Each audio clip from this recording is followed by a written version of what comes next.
मृत्यूनंतर पार्थिवाला मुलाने खांद्यात द्यावा आणि त्यानेच अग्निदान करावा अशी प्रथा आपल्या हिंदू धर्मात मानली जाते।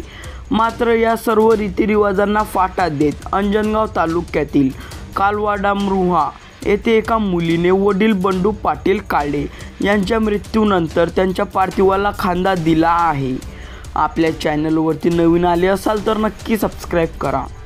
अंजनगाव सुरजी तालुका येथील बंडू पाटील वय वर्षीय 55 हे मागील 4 वर्षांपासून कर्करोगाशी सामना करत होते।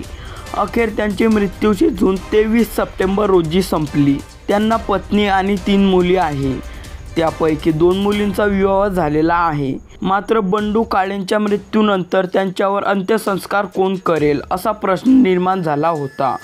बंडू काळे यांना एक भाऊ आहे, त्यांच्या हस्ते अंत्यसंस्कार करावा असा सल्ला काहींनी दिला होता आणि असे हिंदू धर्मामध्ये रीतिरिवाजामध्ये सुद्धा आहे। मात्र बंडू काळे यांच्या मुली कोणाचेही ऐकत नव्हते।